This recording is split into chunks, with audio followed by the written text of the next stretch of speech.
ನೋಡಿ ಫ್ರೆಂಡ್ಸ್, ಇದು ಭಟ್ಕಳ ಜಾಲಿ ಒಂದು ಬೀಚಲ್ಲಿ ಇದೊಂದು barge, Cochin ship yard barge ಬಂದು ಬಿದ್ದಿದೆ. ಆಲ್ಮೋಸ್ಟ್ ಜೂನು 16 ಆ ಸಮಯದಲ್ಲಿ ಇಲ್ಲಿ ಬಂದು ಬಿದ್ದಿದೆ.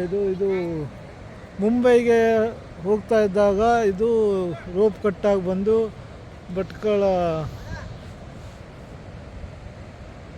ಭಟ್ಕಳದ ಒಂದು ಬೀಚ್, ಜಾಲಿ ಬಂದರ್ ಬೀಚಲ್ಲಿ ಬಂದುಬಿಟ್ಟಿದೆ. ಜಾಲಿ ಬೀಚಲ್ಲಿ ಇದು ನೋಡಿ, ಇಲ್ಲಿ ಫಿಷರ್ಮ್ಯಾನ್ಗಳೆಲ್ಲ ಫಿಶಿಂಗ್ ಮಾಡೋ ಏರಿಯಾ ಇದು.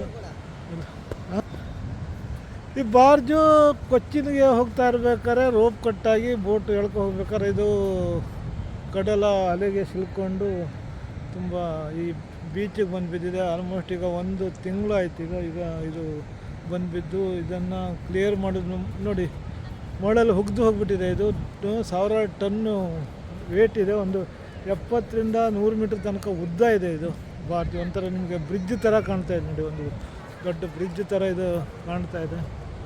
ಮಳೆಯಲ್ಲಿ ಸಂಪೂರ್ಣ ಹುಗ್ದು ಹೋಗಿದೆ. ಇದೀಗ ಒಂಥರ ಪ್ರವಾಸಿ ತಾಣ ಥರ ಇದೆಲ್ಲ. ತುಂಬ ಜನ ಬರ್ತಾರೆ ಇಲ್ಲಿ ನೋಡಲಿಕ್ಕಾಗಿ, ಬಾರ್ಜ್ ನೋಡಲಿಕ್ಕಾಗಿ. ಇದು ನೋಡಿ ಎಲ್ಲ ಮಳೆಯಲ್ಲಿ ಸಂಪೂರ್ಣ ಹುಗ್ದಾಗಿದೆ. ಇದು ಕ್ಲಿಯರ್ ಮಾಡೋದು ತುಂಬ ಕಷ್ಟನೇ ಇದೆ, ಇಲ್ಲಿಂದ ಸಾಗಿಸೋದು. ಇದು ಇಲ್ಲಿಂದ ಸಾಗಿಸೋದು ತುಂಬ ದೊಡ್ಡ ದುಬಾರಿ ವೆಚ್ಚನೇ ಅವ್ರಿಗೆ. ಅದರಿಂದ ಅವರು ಇಲ್ಲಿ ಹಾಗೆ ಇಟ್ಟೋಗಿದ್ದಾರೆ. ಅದು ಬಾರ್ಜ್ ಬಂದು ಈಗ ಭಟ್ಕಳ ಜಾಲಿ ಕೋಡಿ ಬಂದರಲ್ಲಿ ಇದು ಬಂದು ಬಿದ್ದಿದೆ. ಇದು ನೋಡಿ, ಬಾರ್ಜ್ ಈ ಥರ ಇದೆ ನೋಡಿ. ಬಾರ್ಜ್ ಹಾಗೆ ಹುಗ್ದೋಗ್ಬಿಟ್ಟಿದೆ ನೋಡಿ. ಇಲ್ಲಿ ನೋಡಿದ್ರೆ ಎಷ್ಟು ಉದ್ದ ಇದೆ ಬಾರ್ಜ್ ಅಂತ, ತುಂಬ ಉದ್ದವಾಗಿದೆ ನೋಡಿ. ಎಷ್ಟು ವಿಶಾಲವಾಗಿ ಉದ್ದ ಆಗಿದೆ. ಇಲ್ಲಿ ಮೀನುಗಾರಿಕೆನೂ ಮಾಡ್ತಾ ಇದ್ದಾರೆ. ಒಂದು ರೀತಿ ಅವ್ರಿಗೆ ಮೀನುಗಾರಿಕೆಗೆ ಇದೊಂಥರ ತೊಂದರೆನೂ ಆಗುತ್ತೆ. ಇದು ಬಾರ್ಜ್ ಇಲ್ಲಿ ಬದ್ದಿದ್ದರಿಂದ ನೋಡಿ, ಸಂಪೂರ್ಣ ಒಂದು ಬ್ರಿಡ್ಜ್ ಥರನೇ ಕಾಣ್ತಾ ಇದೆ. ಇದು ಆಲ್ಮೋಸ್ಟ್ 1 ತಿಂಗಳಾಯ್ತು ಇಲ್ಲಿ ಬಂದು. ಮಳೆಯಲ್ಲಿ ಫುಲ್ ಹುಗ್ದು ಹೋಗ್ಬಿಟ್ಟಿದೆ.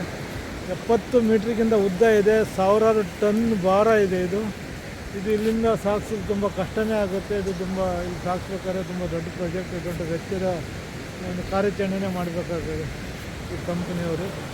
ಇದು ಕೊಚ್ಚಿನ್ ಶಿಪ್ ಯಾರ್ಡ್ ಅಂತ ಇದರಲ್ಲಿದೆ ನೋಡಿ ಬಾರ್ಜ್.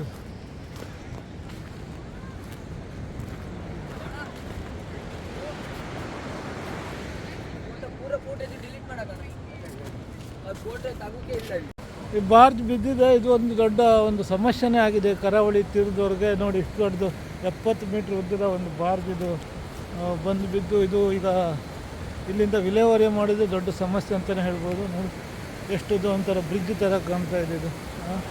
ಇದು ಕಡಲ ತೀರ ಹೀಗೆ ಸಂಪೂರ್ಣ ಇದು ಜಾಲಿ, ಭಟ್ಕಳದ ಜಾಲಿ ಕಡಲ ತೀರ ಇದು ಬಾರ್ಜ್ ಹೀಗೆ ಬಂದುಬಿದ್ದು. ಇದು ಜಾಲಿ ಕಡಲ ತೀರದಲ್ಲಿ ಈ ಥರ ಬಂದಿದೆ. ಇದೆಲ್ಲ ನೋಡಿ ಹಿಂಗೆ